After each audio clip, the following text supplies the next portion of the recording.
नमस्कार। अभी मैं छाया मत छूना पाठ को पढ़ाया और पढ़ाने के बाद मैं छाया मत छूना पाठ का सारांश बोल रहा हूँ। छाया मत छूना का अर्थ आप लोग समझे ही होंगे, पुनः मैं दोहरा देता हूँ। अतीत को याद न करना।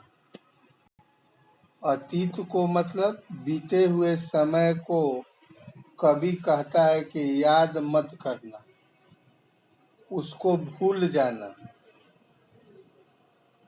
अब इस पाठ का सारांश देखें।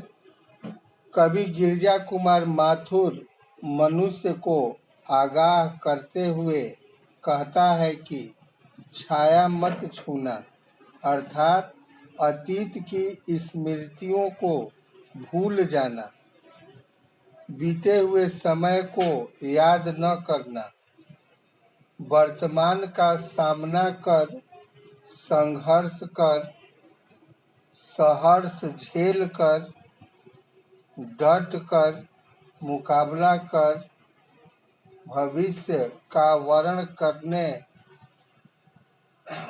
का मेरा संदेश है।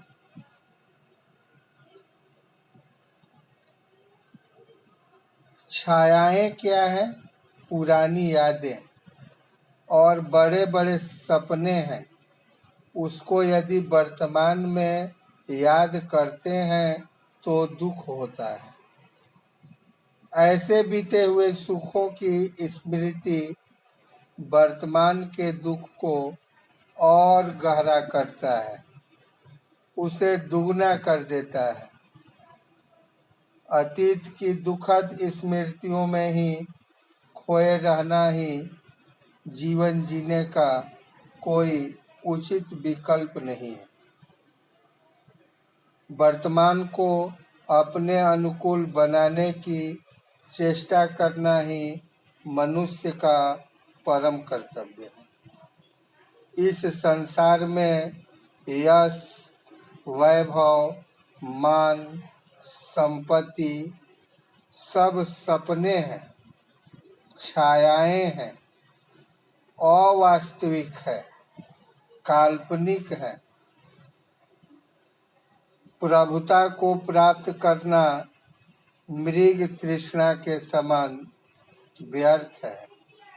हर सुख में एक दुख छिपा है, इसलिए सपनों में जीने के बजाय यथार्थ में जीने का प्रयत्न करना चाहिए।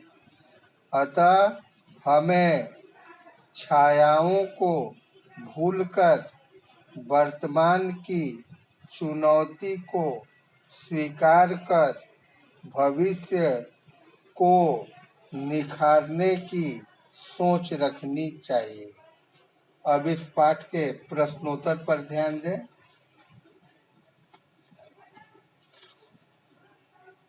पहला प्रश्न है, कवि ने कठिन यथार्थ के पूजन की बात क्यों कही है? पहला प्रश्न का उत्तर इस प्रकार है। कठिन यथार्थ का शाब्दिक अर्थ वास्तविक सत्य या कटु सत्य होता है। कवि ने कठिन यथार्थ के पूजन की बात इसलिए कही है क्योंकि व्यक्ति को न चाहते हुए भी यथार्थ का सामना करना होगा। व्यक्ति वास्तविकता से दूर नहीं भाग सकता, अर्थात कभी अतीत की स्मृतियों को छोड़कर कठिन वर्तमान के यथार्थ के पूजन की बात इसलिए करता है क्योंकि इसका संबंध सुंदर भविष्य से है, जो वर्तमान में तुम्हारे पास है। भविष्य का निर्माण करो। जो वर्तमान में तुम्हारे पास है उसी से भविष्य का निर्माण करो।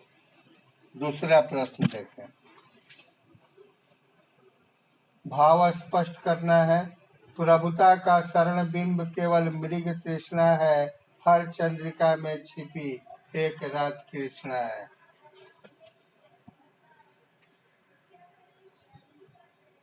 दूसरा प्रश्न का आंसर इस प्रकार है। कवि ने अतीत की सुखद स्मृतियों को मृग तृष्णा के समान बताते हुए कहा है कि मनुष्य का बड़प्पन का एहसास मृग तृष्णा के समान, क्योंकि चांदनी रातों में अमावस्या की काली रात छिपी है। जैसे पूर्णिमा के बाद अमावस्या आती है, वैसे ही सुख के बाद दुख का आना निश्चित है। तीसरा प्रश्न देखें। छाया शब्द यहाँ किस संदर्भ में प्रयुक्त हुआ है? कवि ने उसे छूने के लिए मना क्यों किया है? तीसरा प्रश्न का आंसर इस प्रकार है।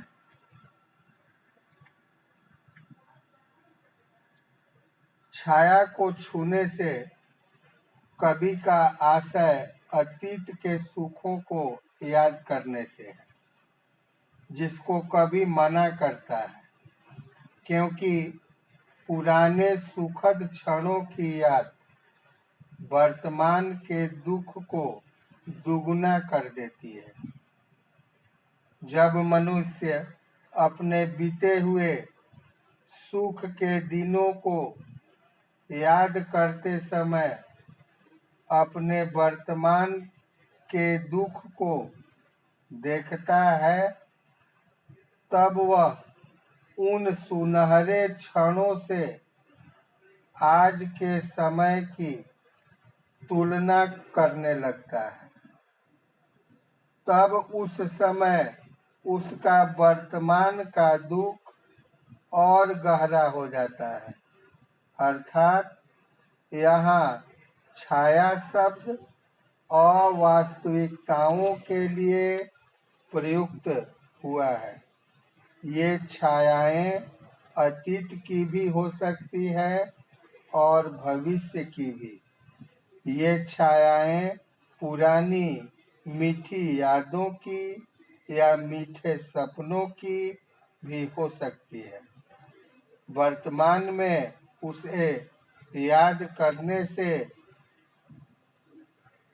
वर्तमान की क्षति हो सकती है, इसलिए कवि उसे याद करने से मना करता है।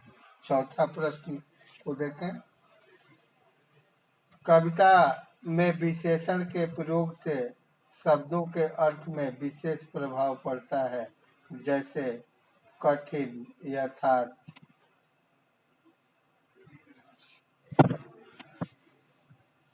आंसर इस प्रकार है। विशेषणों का प्रयोग से शब्दों के मूल अर्थ में विशिष्टता तथा गंभीरता आ जाती है। ऐसे शब्द कविताओं में अनेक जगहों पर हैं, जैसे दुख दूना। दुख दूना को देखें। पहला है दुख दूना। यहाँ दूना विशेषण शब्द दुख की प्रबलता बताने के संदर्भ में प्रयोग हुआ है।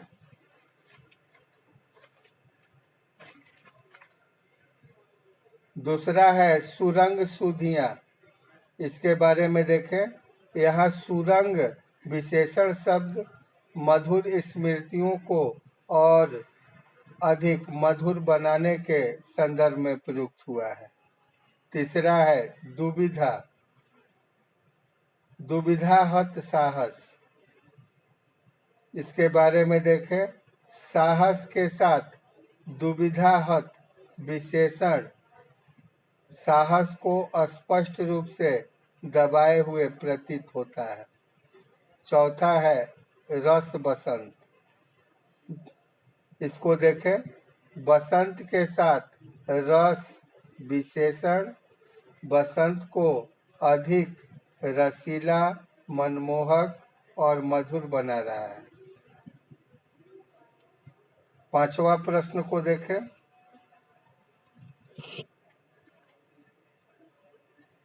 पांचवा प्रश्न है, मृग तृष्णा किसे कहते हैं? कविता में इसका प्रयोग किस अर्थ में हुआ है?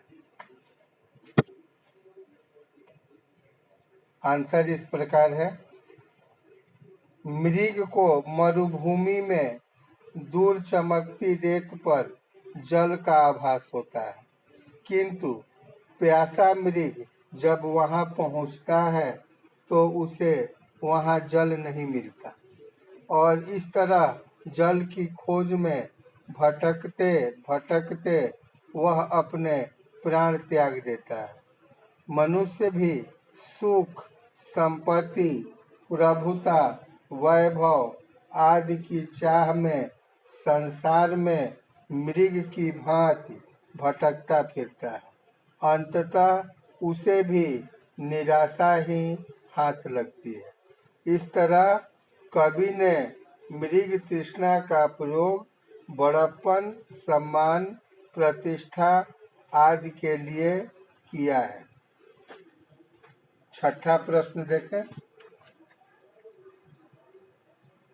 बीती ताहि विसारदे आगे की सुध ले, यह भाव कविता की किस पंक्ति में झलकता है? आंसर इस प्रकार है, जो न मिला भूल उसे कर तू भविष्य वरण में, बीती ताहि विसारदे आगे की सुध ले का भाव झलकता है। पुनः देखें, जो न मिला भूल उसे कर तू भविष्य वरण में, बीती ताहि विसारदे आगे की सुध ले का भाव झलकता है। सातवां प्रश्न देखें। कविता में व्यक्त दुख के कारणों को स्पष्ट कीजिए। कविता में व्यक्त दुखों के कारण ये है कि हम वर्तमान अर्थात यथार्थ को भूल अतीत की सुखद छाया में खोए रहते हैं। सामाजिक मान प्रतिष्ठा, पूंजी, यश, वैभव आदि की मृग तृष्णा में भटकते रहते हैं और जो जीवन में नहीं मिला उसी के दुख में डूबे रहते हैं। धन्यवाद।